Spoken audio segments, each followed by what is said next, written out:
Salah satu keunikan Satoshi adalah fakta jika ia tidak pernah merevolusikan beberapa Pokemonnya di anime. Jadi ketika dia melakukannya, itu biasanya akan berkaitan dengan sesuatu dan kemungkinan menjadi titik plot utama. Evolusi Pokemon adalah salah satu hal paling menarik yang dapat terjadi pada pelatih dan rekan setimnya baik dalam serial anime maupun video game. Karena ini merupakan bukti bahwa semua kerja keras dan persahabatan mereka telah membuahkan hasil, memungkinkan Pokemon tersebut untuk menjadi lebih kuat. Meskipun Satoshi sudah lama memiliki kecenderungan untuk tidak mengembangkan Pokemonnya, bukan berarti hal itu tidak akan pernah terjadi. Dan berikut beberapa evolusi Pokemon Satoshi yang paling penting untuk jalan ceritanya. Aku ingatkan di sini ada spoiler sedikit ya. Kalau begitu mari langsung saja kita masuk ke daftarnya. Let's go! Metapod ke Butterfree. Sebagai tangkapan Pokemon pertama Satoshi, tidak mengherankan jika evolusi Caterpie ini akan menghasilkan adegan yang hebat dalam episodenya. Tak lama setelah menangkap Caterpie, dia mengungkapkan kepada Pikachu bahwa mimpinya adalah menjadikannya Butterfree, yang akan menjadi kenyataan lebih cepat dari perkiraan siapapun dan merupakan episode yang jauh lebih menyedihkan. Setelah pertempuran yang melelahkan dengan Metapod milik samurai, di mana Metapod milik Satoshi dicuri oleh Beedrill dan dibawa pergi, memaksa Satoshi dan Kasumi untuk mengejarnya. Setelah melindungi Satoshi dari serangan Beedrill, Metapod sepertinya terluka jauh lebih parah daripada yang bisa disembuhkan oleh Pokemon Center manapun. Namun untungnya ya Butterfree muncul dari kepompong dan memaksa segerombolan lebah kembali ke hutan, menyelamatkan Satoshi dan mewujudkan keinginannya. Slego ke Goodra.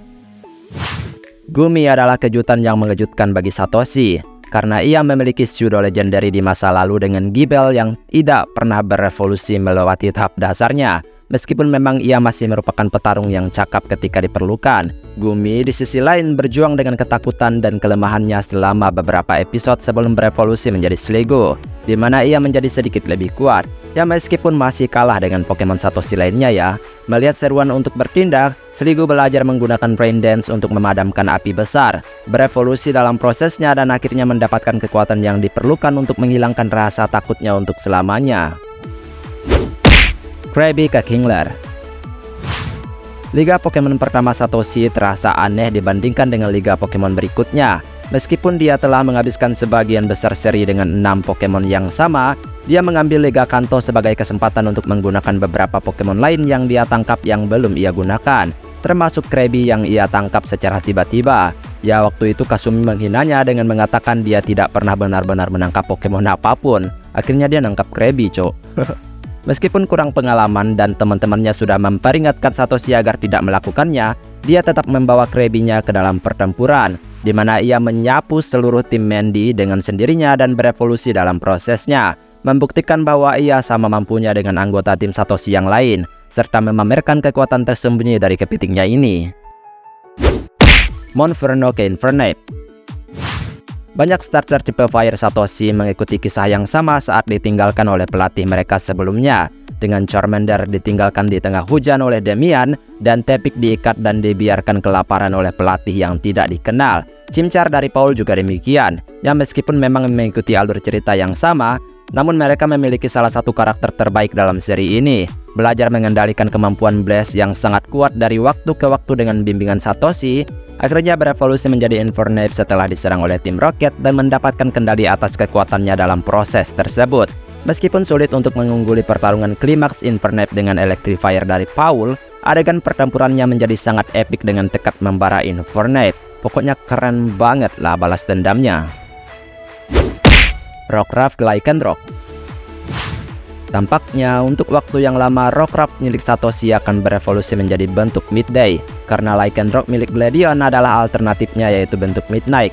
Namun ternyata setelah bertarung dan kalah berkali-kali melawan Lycanroc milik Gladion, Rockruff pergi ke hutan untuk berlatih, bertemu dengan Tapu Lele dan menantangnya untuk bertarung. Setelah kalah secara mengerikan dari penjaga pulau, ia dibawa ke hadapan Tapu Lele oleh 2 Lycanroc liar yang memintanya menyembuhkan Rockruff yang terluka. Setelah pertarungan sepihak, Tapu Lele kebobolan dan menyembuhkan ketiga Pokemon tersebut, menyebabkan Rockruff akhirnya berevolusi menjadi bentuk Dash Lycanroc. Noibat ke Noivern. Setelah menemukan Noibat sebagai telur, ia pun segera menetas berkat kemampuan Flame Body Plate Cinder dan akan memiliki hubungan yang kuat dengan Hawlucha yang mengajarinya cara terbang. Kemudian, Satoshi bertemu dengan Zapdos yang liar dan sangat marah yang menyerangnya saat dia mencoba membawa obat ke kota terdekat. Meskipun Hawlucha melakukan perlawanan yang bagus, ia dikalahkan dan jatuh ke jurang. Untuk menyelamatkan temannya, Noibat tanpa rasa takut terjun ke dalam pertempuran dengan sangat cepat, berevolusi di tengah penerbangan untuk menangkap Hawlucha dan menyelamatkannya agar tidak terjatuh sebelum menangkis Zapdos sendirian dengan kecepatan dan kekuatan barunya. Fletchinder ke Talonflame. Seperti Noibat, Fletchinder berevolusi dalam pertempuran dengan burung legendaris. Meskipun dalam kasus ini, Fletchinder berevolusi dengan Moltres yang liar. Setelah bertemu Trevor yang ingin mengambil foto burung legendaris tersebut, Satoshi dan teman-temannya melacak Moltres di dalam gunung berapi. Namun tim Rocket sekali lagi menghalangi mereka dan menyebabkan Pokemon tersebut mengamuk melawan mereka. Meskipun Talonflame tidak menang melawan Moltres, ia melakukan perlawanan sengit sebelum jatuh dan di sini hubungannya dengan Satoshi cukup mengesankan di tahap evolusinya. Charmeleon ke Charizard. Salah satu episode paling berkesan dari seri pertama adalah ketika Satoshi mengungkap sekelompok fosil Pokemon yang telah hidup di bawah tanah dan tidak terganggu selama bertahun-tahun. Setelah secara tidak sengaja membangunkan mereka, Aerodactyl yang marah terbang bersama Satoshi setelah dia mencoba melawannya dengan Charmeleon yang keras kepala. Marah atas ejekan Aerodactyl, Charmeleon berevolusi menjadi Charizard hanya untuk menggantikan fosil Pokemon tersebut. Ini adalah satu-satunya saat salah satu Pokemon Satoshi berevolusi karena alasan yang sepenuhnya egois. Meskipun ini juga merupakan salah satu episode yang lebih baik karena hal ini menciptakan keunikan. Frogadier ke Greninja. Satoshi bekerja sama dengan Senpei dan Greninja-nya untuk melindungi desa ninja dari pasukan penyerang. Setelah berjuang untuk menemukan keunggulan atas Bizarre, Frogadier akhirnya berevolusi menjadi Greninja sekaligus mengambil bagian dari transformasi alias fusion es Greninja alias Satoshi Grey Koga dalam prosesnya.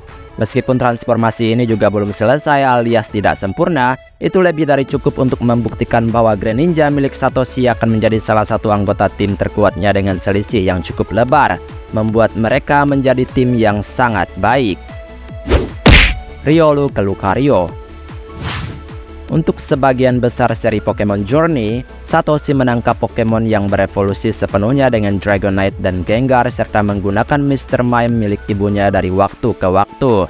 Setelah Satoshi mendapatkan telur Riolu, para penggemar tahu bahwa telur itu pada akhirnya akan berevolusi menjadi Lucario karena Satoshi bertekad untuk melatih Riolu jauh lebih keras dari Pokemon lain di timnya di masa itu. Satoshi dan Goh melawan rencana Ketua Rose untuk melepaskan Eternatus ke dunia. Dengan Riolu dan Rebut berevolusi menjadi Lucario dan Cinderace secara bersamaan. Sekarang Satoshi memiliki Lucario-nya dan membuatnya mendapatkan Lucario dari hasil kerja keras sepanjang Pokemon Journey berlangsung. Dan itulah beberapa evolusi Pokemon Satoshi paling penting untuk ceritanya.